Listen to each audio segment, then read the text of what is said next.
Magandang araw! Halina't mag-aral muli sa Araling Panlipunan 6. Ngayong araw, ang tatalakayin natin ang ikalimang Republika, 1986 hanggang sa kasalukuyan.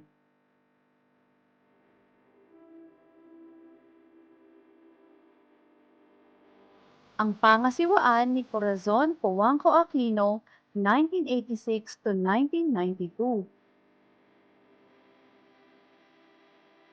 Pagbibigay ng kaunting kaalaman tungkol kay Cory Aquino.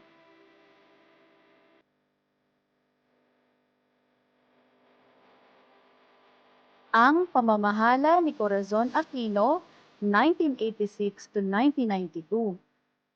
Siya ay naging pangulo matapos ang 1986 People Power Revolution.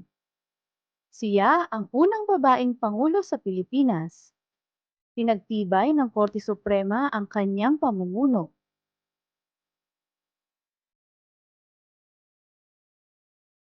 Ang pagbuo ng Saligang Batas 1987. Pinalitan ang 1973 Constitution. Itinatag naman ang 1987 Constitution. Ang layunin nito ay ang ibabalik ang kapangyarihan sa mga mamamayan.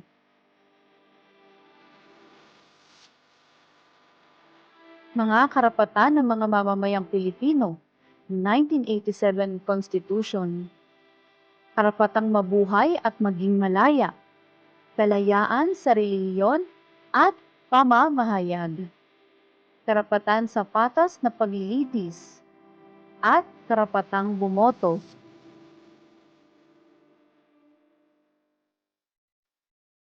Ang mga tungkulin ng mga mamamayang Pilipino. Una, ay dapat maging tapat sa republika, sumunod sa batas, igalang ang karapatan ng iba, magtrabaho para sa dignidad ng pamilya, bumoto ng responsable. Mga reforma sa pamahalaan. Itinatag ang PCGG. Ito ay ang bawiin ang yaman ni Marcos. Reorganisasyon ng gobyerno. Itinatag ang Commission on Human Rights.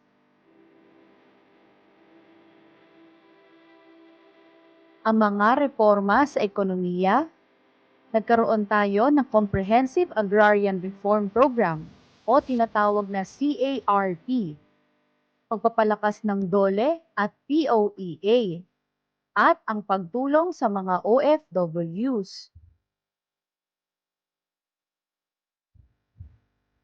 Para naman sa kapayapaan at seguridad, pakikipag-usap sa MNLF, ceasefire, panandalian, pagbuo ng ARMM.